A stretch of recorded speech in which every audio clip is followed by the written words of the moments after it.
হয়তো অনেকে দেখতে পাচ্ছেন কিন্তু 2025 শিক্ষাবর্ষের। আবার ওস্তাদগণও অনেকেই শিক্ষার্থীদের হাজিরা নিতে পারছেন না। 2025 শিক্ষাবর্ষের শিক্ষার্থীদের হাজিরাগুলো আসতেছে। কিন্তু 2026 শিক্ষাবর্ষের হাজিরা আসতেছে না। তাদের জন্য আমি স্ক্রিনটা দেখাচ্ছি এখান থেকে। তো আমি জুনাইদ হুজুরের অ্যাকাউন্টে আমি ঢুকেছি আপাতত বোঝানোর জন্য। তো আপনারা ১ম এ ঢোকার পর আ প্রথমে ঢোকার পর আপনারা যদি এটা ভাষায় রূপান্তরিত করতে চান, বাংলা ভাষায় বা কোন ভাষায় আপনারা দেখতে চান সেটাও করতে পারেন। সেটাও যে নিচের দিকে সেটিং অপশন আছে, এই যে সেটিং, এই সেটিং এর এখানে যদি ক্লিক করেন কোণার দিকে যে সেটিং,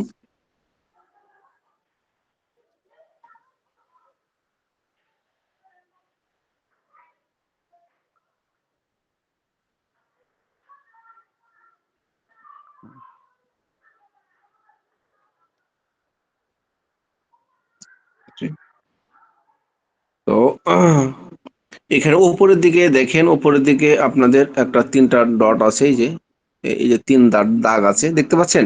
৩ দাগ। এই ৩ দাগের এখানে যে ক্লিক করতে হবে। ক্লিক করার পর ওই যে হুজুরের যে নাম আছে বা আপনাদের শিক্ষার্থীদের যে নাম থাকবে, নামের পাশে দেখেন হুজুর আপনার নাম দেখতে পাচ্ছেন মুফতি জুনাইদ আল হায়দার, জি দেখতে জি পাচ্ছেন তো? ওই জি নামের নিচে দেখেন লেখা আছে জানুয়ারি 2025 ডিসেম্বর, মানে এখন আপনার এই অ্যাপসটা 2025 সালের গত বছরের কিন্তু তথ্যগুলো আছে, জি জি নতুন বছরের কিন্তু তথ্য আছে না। এই জন্য এটা পরিবর্তন করার জন্য ওর পাশে দেখেন এই যে এখানে এই জায়গায় একটা বইয়ের মতন চিহ্ন আছে এবং গোল হয়ে আছে, দেখতে পাচ্ছেন হুজুর? এই জি জায়গায়, জি, এই জায়গাটাতে আপনি ক্লিক করবেন। ক্লিক করার পরে যে অপশন আসবে, এই অপশন আসলে এখানে এই যে একটা তীর চিহ্ন দেখতে পাচ্ছেন, এই যে তীর চিহ্ন, এই যে তীরের মতন, ছোট্ট তীরের মতন দেখতে পাচ্ছেন হুজুর? জি জি জি জি, ওই তীরের মতন ওখানে যদি ক্লিক করেন তাহলে এই যে আমি ক্লিক করলাম, ক্লিক করলে ২টা অপশন আছে, একটা হলো 2025 শিক্ষাবর্ষ আর একটা হচ্ছে 2026, জি দেখতে পাচ্ছেন হুজুর? বা জি অন্য জি শিক্ষার্থী ভাইরা আপনারাও দেখতে পাচ্ছেন, যারা গত বছরে তারা এই জিনিসটা বুঝতে, তারা এরকম 2026 শিক্ষাবর্ষ পাবেন। এই 2026 শিক্ষাবর্ষ জানুয়ারি 2026 এর এখানে ক্লিক করতে হবে। 26 এর এখানে ক্লিক করলে সেশন পরিবর্তন করুন লেখা আছে, সেশন পরিবর্তনের এখানে ক্লিক করতে হবে। ক্লিক করার পর এই যে দেখেন সেশন পরিবর্তন হয়ে গেল। এরপরে সফলভাবে পরিবর্তন হয়েছে।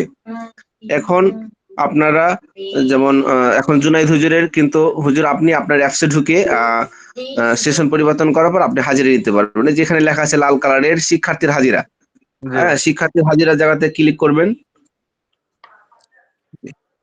শিক্ষার্থীর হাজিরা জায়গায় ক্লিক করলে প্রথমে আপনার ক্লাসের নাম আসবে।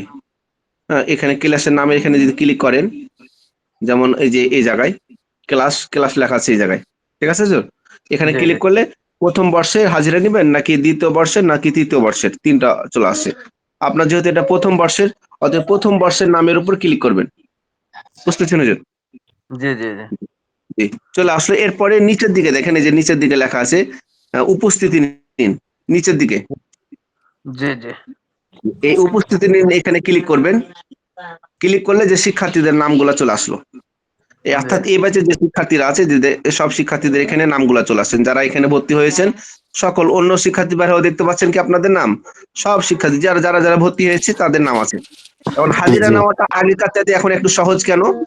যে ধরেন আপনার মেহেদী হাসান, প্রথমে নাম ডাকবেন, নাম ডাকার পাশে যে পাশে ক্লিক করবেন, আর নামের পাশে এই যে মেহেদী হাসান যদি লাভবাহিক বলে তো ক্লিক করলেন। তারপর জি মনে করেন হাফেজ শাহাবুদ্দিন ক্লিক করলেন। হ্যাঁ, তারপরে মনে করেন আপনার শেখ ফাইজাল মনে করেন উপস্থিত ওই আসেনি, তো অর্থাৎ ক্লিক করবেন না। হ্যাঁ, এরকম ভাবে মনে করেন আব্দুল কাইয়ুম ভাই হয়তো আছে, একটাতে ক্লিক করলেন। নাজমুল নাজমুল ইসলাম হয়তো নাই, ওটাতে ক্লিক করবেন না। তারপরে শাহিদুল ইসলাম, এটা ক্লিক করবেন। যে সবটি ক্লিক করার পর হুজুর এই যে নিচের দিকে দেখেন লেখা আছে উপস্থিতি নেন অথবা অনুপস্থিতি অথবা অনুপস্থিত। জি প্রথমে একটা উপস্থিত আছে, তারপরে এটা হলো অনুপস্থিত। তো এই যে উপস্থিতটাতে যদি ক্লিক করেন, যতগুলোতে টিক মার্ক দিয়েছেন সবগুলো একসাথে কিন্তু কি হয়ে যাবে, উপস্থিত হয়ে যাবে। বুঝতেছেন হুজুর? জি জি এখন ধরেন এটিতে টিক মার্ক দিয়েছেন, এটিকে আপনি উপস্থিতি যদি এক ক্লিকে নেন, এক ক্লিকে এভাবে ক্লিক করলে দেখেন আমি ক্লিক করলাম, দেখেন যে ভাইটির আমি টিক মার দিয়েছি, দেখেন ওই ভাইদের নামের পাশে প্রেজেন্ট লেখা হয়ে গেছে সবুজ কালারে, দেখেন প্রেজেন্ট, জি প্রেজেন্ট মানে উপস্থিত, অ্যাবসেন্ট মানে এরা জি অনুপস্থিত, মানে এদের গুলাতে টিক মার দিনি ওই জন্য অনুপস্থিত, দেখেন লাল কালার হয়ে আছে। আর জি যাদের হাজিরা নিচ্ছি তারা প্রেজেন্ট।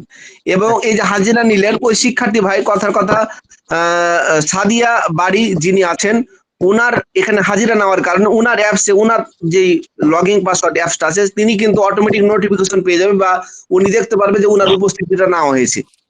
মা- বুঝতেছেন হুজুর? জি জি, গত বছরের চেয়ে আলহামদুলিল্লাহ যথেষ্ট উন্নত এবং আপডেট জি, জি। হয়েছে। একটু আপডেট করেছি যেন সময়টা, মানে প্রত্যেকবার লোডিং করা লাগবে না। খালি শুধু প্রথমবার যারা উপস্থিতি একটু করে খালি টিক মার মারবেন।